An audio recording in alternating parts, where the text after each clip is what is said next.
السلام علیکم۔ تو آج ہم سورہ بقرہ کی چند آیات کا ترجمہ اور تفسیر بیان کرتے ہیں۔ بسم اللہ الرحمن الرحیم۔ الف لام میم۔ ذالک الکتاب لا ریب فیہ ھدی للمتقین الذين يؤمنون بالغيب ويقيمون الصلاة مما رزقناهم ينفقون۔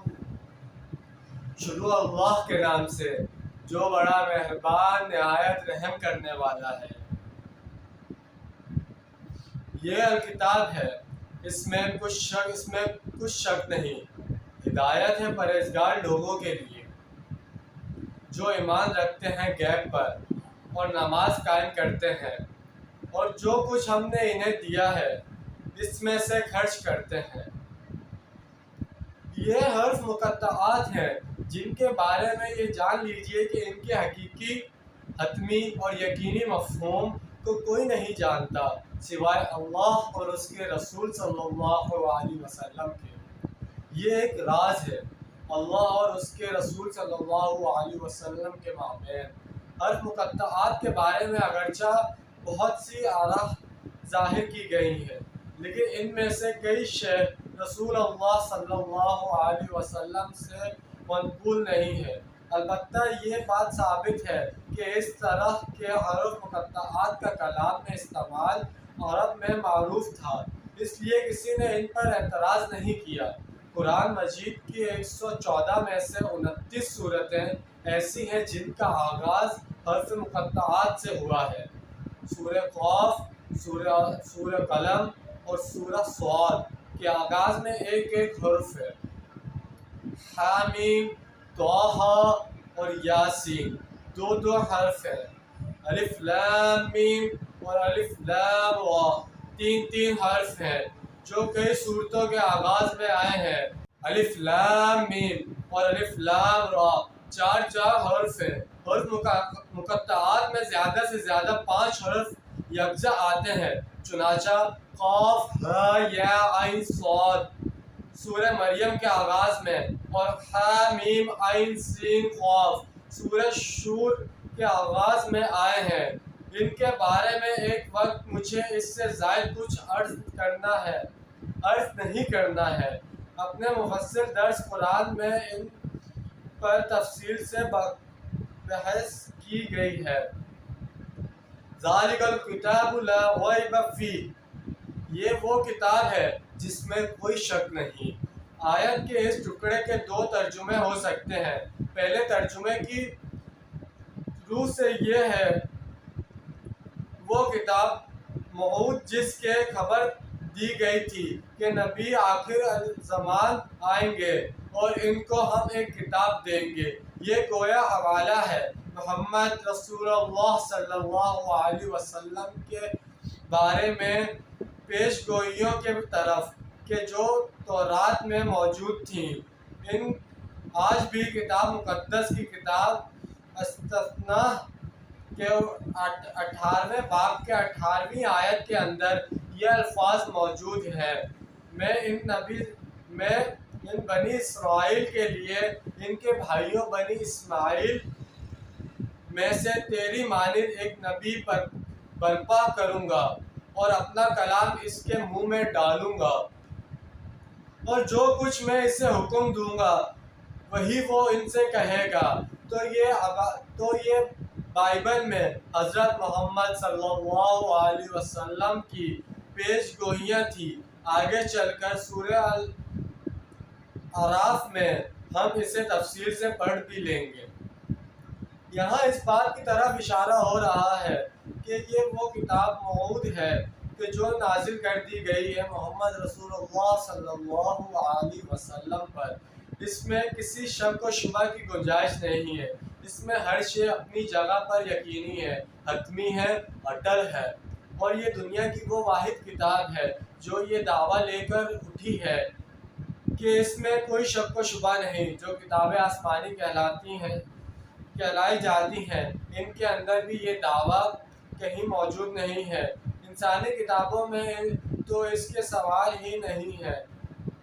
کا سوال ہی نہیں ہے۔ علامہ اقبال جیسے نابغہ اثر فلسفی بھی اپنے لیکچرز کی تمہید میں لکھتے ہیں کہ میں یہ نہیں کہہ سکتا کہ جو کچھ میں نے کہا ہے وہ سب صحیح ہے۔ ہو سکتا ہے جیسے جیسے علم آگے بڑھے مزید نئی باتیں سامنے آئیں، لیکن قرآن کا دعویٰ ہے کہ لا ریب فیہ، اس میں کسی شک و شبہ کی گنجائش نہیں ہے۔ پہلا ترجمے کی روح سے ذالک الکتاب ایک جملہ مکمل ہو گیا، اور لا ریب فیہ دوسرا جملہ بھی، جبکہ دوسرے ترجمے کی روح سے ذالک الکتاب لا ریب فیہ مکمل جملہ ہے، یعنی یہ وہ کتاب ہے جس میں کسی شک و شبہ کی گنجائش نہیں ہے۔ ہدی للمتقین، یعنی ان لوگوں کے لیے جو بخشنا چاہیں۔ تقویٰ کا لفظی معنی بخشنا، وقا یقا اور مفہوم ہے کسی اور بخشنا، جبکہ تقویٰ کا معنی ہے خود بخشنا، یعنی کچھ روحی سے بخشنا، غلط روحی سے بچنا اور افراط و تفریعات کے دھوکوں سے بچنا۔ جن لوگوں کے اندر فطرت سلیمہ ہوتی ہے، ان کے اندر یہ اخلاقی خصلت موجود ہوتی ہے کہ وہ بھلائی کو حاصل کرنا چاہتے ہیں اور ہر بری چیز سے بچنا چاہتے ہیں۔ یہی لوگ ہیں جو قرآن مجید کے اصل مخاطبین ہیں، گویا جس کے اندر بھی بخشنے کی خواہش ہے، اس کے لیے یہ کتاب ہدایت ہے۔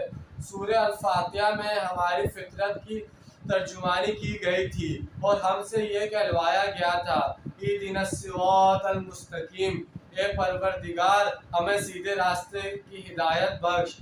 آیت سے مطالبہ گویا اس کا جواب ہے، ذالک الکتاب لا ریب فیہ ھدی للمتقین، وہ کتاب موجود ہے کہ جس میں کسی شک و شبہ کی گنجائش نہیں ہے، اور یہ ان تمام لوگوں کے لیے ہدایت کے تقاضوں کے اعتبار سے کفایت کرتی ہے جن میں غلط روحی سے بخشنے کی خواہش موجود ہے۔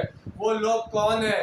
اب یہاں دیکھیے تعویل خاص کا معاملہ آ جائے گا کہ اس وقت رسول اللہ صلی اللہ علیہ وسلم کے تیرہ برس کے محبت کے نتیجے میں مہاجرین و انصار کی ایک جماعت وجود میں آ گئی تھی، جس میں حضرت ابو بکر، حضرت عمر، حضرت عثمان، حضرت علی، حضرت طلحہ، حضرت زبیر، سعید بن عباس اور حضرت ابن معاذ رضی اللہ عنہ جیسے نفوس قدیسہ شامل تھے۔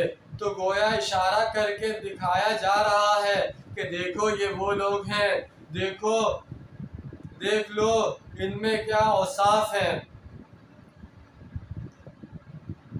الذین یؤمنون بالغیب، یہ متقین کے اوصاف میں سے پہلا وصف ہے، اور وہ یہ نہیں سمجھتے کہ بس جو کچھ ہماری آنکھوں سے نظر آ رہا ہے حواس خمسہ کی زد میں سے بس وہی کل حقیقت ہے۔ نہیں، اصل حقیقت تو ہمارے حواس کی سرحدوں سے بہت پرے واقع ہوئی ہے۔ ہدایت قرآنی کا نقشہ آغاز یہ ہے کہ انسان یہ سمجھ لے کہ جو اصل حقیقت ہے وہ اس کی نگاہوں سے مستور ہے۔ انگلستان کے بہت بڑے فلسفی بریڈلی کی کتاب کا عنوان ہے اپیئرنس اینڈ ریئلٹی۔ اس نے لکھا ہے کہ جو کچھ نظر آ رہا ہے یہ حقیقت نہیں ہے، حقیقت اس کے پیچھے ہے۔ چین کا بہت بڑا حکیم اور فلسفہ تھا، اس کی تعلیمات میں اخلاقی رنگ بہت نمایاں ہے۔ اس کا ایک جملہ ہے، یقینی وہ حقائق جو آنکھوں سے دیکھے نہیں جا سکتے اور کانوں سے سنے نہیں جا سکتے، ان سے زیادہ یقینی اور واقعی حقائق کوئی اور نہیں ہے۔ وَيُقِيمُ الصَّلَاةَ، اللہ کے ساتھ اپنا ایک ذہنی اور قلبی اور روحانی رشتہ استوار کرنے کے لیے نماز قائم کرو، یعنی خیر میں، بھلائی میں، نیکی میں، لوگوں کی تکلیف دور کرنے میں اور اللہ کے دین کی سربلندی کے لیے، اللہ تعالیٰ کی رضا جوئی کے لیے اپنا مال خرچ کرتے ہیں۔ تو آج کی 3 آیتوں عنوان اور تشریح اور تفسیر یہ آپ لوگوں کے ساتھ بیان کر دی۔ انشاءاللہ آگے بھی چند آیاتیں کر کے آگے آپ کے سامنے ترجمہ تفسیر بیان کریں گے، کیونکہ سورہ بقرہ آپ سب جانتے ہیں ماشاءاللہ بہت بڑی سورت ہے، تو اس کو مکمل کرنے میں کچھ وقت لگے گا، لیکن انشاءاللہ یہ مکمل ہو جائے گی۔ ایسی آپ ہماری ویڈیو دیکھتے رہیں، اللہ تعالی ہم سب کو ہدایت دے اور اس پر عمل کرنے کی توفیق دے، آمین ثم آمین۔